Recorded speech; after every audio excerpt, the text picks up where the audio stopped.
సిద్దిపేట జిల్లాలో యూరియా కోసం రైతులు అరిగోసపడుతున్నారు.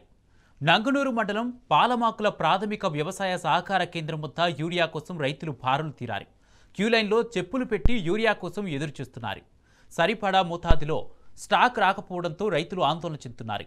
యూరియా సప్లై విషయంలో రేవంత్ ప్రభుత్వం విఫలమైందని రైతులు మండిపడుతున్నారు. ఒక ఆధార్ కార్డుపై ఒకే బస్తా ఇస్తున్నారని, దాంతో రోజు యూరియా కోసం పిఎస్సిఎస్లు ఆగ్రో కేంద్రాల వద్ద పడిగాపులు కాయాల్సి వస్తుందని రైతులు ఆగ్రహం వ్యక్తం చేస్తున్నారు. పొలాల్లో పనులు చేసుకోవాల్సింది పోయి గంటల తరబడి తిండి తిప్పలు లేకుండా బారు తీరాల్సి వస్తుందని వాపోతున్నారు. రాష్ట్ర వ్యాప్తంగా ఇంత జరుగుతుంటే ప్రభుత్వం మాత్రం పట్టింపు లేకుండా వ్యవహరిస్తుందని ఫైర్ అవుతున్నారు. గత బీఆర్ఎస్ హయాంలో ఏ ఒక్క రోజు కూడా యూరియా కోసం లైన్లో నిలబడలేదని గుర్తు చేసుకుంటున్నారు. కాంగ్రెస్ పాలనలో మళ్లీ పాత రోజులు వచ్చాయని రైతులు ఆందోళన చెందుతున్నారు.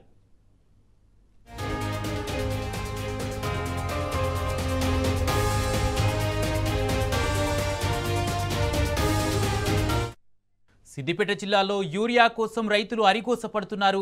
నంగనూరు మండలం పాలమాకుల ప్రాథమిక వ్యవసాయ సహకార కేంద్రం వద్ద యూరియా కోసం రైతులు బారులు తీరారు. ఇదే అంశానికి సంబంధించి పూర్తి అప్డేట్స్ మా ప్రతినిధి రంగాచారి అందిస్తారు.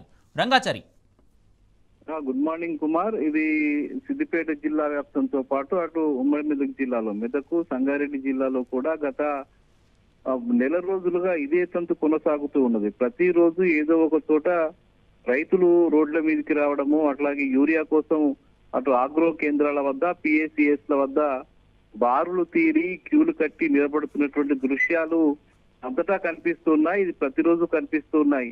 ఒకవైపు ఈ రోజు సిద్దిపేట నియోజకవర్గ పరిధిలోని నంగనూరు మండలం పాలమాకులలోని పిఎస్సిఎస్ వద్ద ఈ రోజు తెల్లవారుజాము నుంచే రైతులు పెద్ద ఎత్తున అక్కడికి వచ్చి యూరియా కోసం క్యూలు కట్టి నిలబడ్డటువంటి పరిస్థితి. ఒక దశలో క్యూలో లైన్ లో సరిపోయినటువంటి పరిస్థితుల్లో వాళ్ళ చెప్పులు అక్కడ పెట్టి వాళ్ళు బయట నిలబడుతున్నటువంటి పరిస్థితి కూడా కనిపిస్తూ ఉన్నది. అంటే గత నెల రోజులుగా ఈ తంతు కొనసాగుతుంది. ఇటీవల గత 4-5 రోజులుగా కొంత వర్షాలు ఎక్కువగా పడి వ్యవసాయ పనుల్లో పూర్తి స్థాయిలో వాళ్ళు వ్యవసాయం కోసం యూరియా బస్తాలు అవసరం ఉన్న నేపథ్యంలో రైతులంతా కూడా యూరియా కోసం వస్తున్నటువంటి పరిస్థితి నెలకొన్నది. అయితే ప్రభుత్వం ఒక నిబంధన పెట్టింది. కేవలం రోజు ఒక బస్తా మాత్రమే ఇస్తాం, ఆధార్ కార్డు ఇస్తామని చెప్పి ఒక నిబంధన పెట్టిన నేపథ్యంలో రైతులంతా కూడా అవసరమైనటువంటి బస్తాల కోసం ప్రతిరోజు వచ్చి ఈ యూరియా కేంద్రాల వద్ద, అమ్మకాల కేంద్రాల వద్ద నిలబడుతున్నటువంటి పరిస్థితి, ఒక దుస్థితి మాత్రం ఇవాళ కనబడుతూ ఉంది. అయితే ప్రభుత్వం ఒక ముందు చూపు లేకపోవడము, ఒక ప్రణాళికాబద్ధంగా వ్యవహరించకపోవడము, అసలు ఈ ఎరువులు ఎంత అవసరపడతాయి, ఏ ప్రాంతాలకు ఎంత అవసరపడతాయి, ఏ జిల్లాలకు ఎంత అవసరపడుతుంది, ప్రతి సంవత్సరం గత సంవత్సరం ఎంత అవసరపడింది, వర్షాలు ఎక్కువగా కురిస్తే వ్యవసాయం ఎంత జరుగుతుంది, రైతులు ఎంత పొలాల్ని దున్నుకుంటారు, సాగులోకి తెస్తారు అనే ఒక అంచనా ఉండి, ఆ అంచనా ప్రకారం ప్రభుత్వం ముందుగానే గత 5-6 నెలల ముందుగానే ఈ తతంగం అంతా పూర్తి చేయాల్సి ఉంటుంది.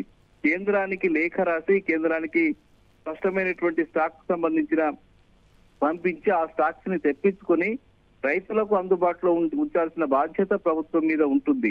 గత కేసీఆర్ ప్రభుత్వ హయాంలో వ్యవసాయ శాఖను ఎప్పటికప్పుడు కేసీఆర్ పురమాయించి 6 నెలల ముందుగానే కేంద్ర ప్రభుత్వం నుంచి తమకు అవసరమైనటువంటి స్టాక్స్ అన్నింటినీ కూడా తెప్పించుకుని యూరియా గానీ, ఫర్టిలైజర్స్ గానీ, విత్తనాలు గానీ, మిగతా అంశాలు గానీ రైతులకు ఏవేవైతే ఉపయోగపడతాయో వాటన్నిటినీ కూడా 6 నెలల ముందుగానే తెప్పించుకుని ఉంచుకునేటువంటి పరిస్థితి గత ప్రభుత్వంలో ఉంది. కేసీఆర్ వీటికి సంబంధించి ఎప్పటికప్పుడు వ్యవసాయ శాఖ అధికారులతో రివ్యూలు చేసి అటు మంత్రికి, అధికారులకు కూడా ఎప్పటికప్పుడు ఆదేశాలు ఇచ్చిన నేపథ్యంలో ఈ తతంగ గత 10 సంవత్సరాల వ్యవధిలో కేసీఆర్ ప్రభుత్వ హయాంలో ఎప్పుడు కూడా రైతులు యూరియా కోసం బయటకు వచ్చి క్యూల్లో నిలబడినటువంటి పరిస్థితి లేదు. ఎప్పుడు వాళ్ళకు అవసరం ఉంటే అప్పుడు అక్కడికి వెళ్లి ఆగ్రో కేంద్రానికి వెళ్లి వ్యవసాయ సహకార సంఘాల వద్దకు వెళ్లి వాళ్ళకు అవసరమైన మేర బస్తాలను తీసుకొచ్చేటువంటి పరిస్థితి గతంలో కొనసాగింది.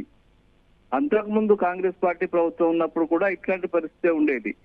రైతులంతా కూడా యూరియా కోసము, ఫర్టిలైజర్స్ కోసము షాపుల వద్దకు వెళ్లి క్యూలు కట్టి వాళ్ళు నిలబడ్డటువంటి పరిస్థితి, కొన్ని చోట్ల లాఠీ ఛార్జీలు కూడా జరిగినటువంటి పరిస్థితి, పోలీసులు దగ్గరుండి బస్తాలను పంపిణీ చేసినటువంటి దుస్థితి గతంలో కాంగ్రెస్ పార్టీ హయాంలో జరిగింది.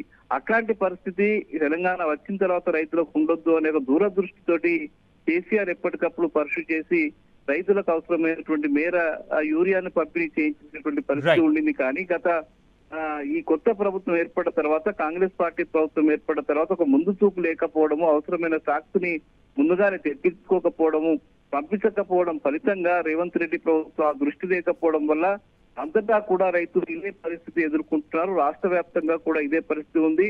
ఉమ్మడి జిల్లాలో ఇదే పరిస్థితి ఉంది. సిద్దిపేట జిల్లాలో ఇదే పరిస్థితి ఉంది.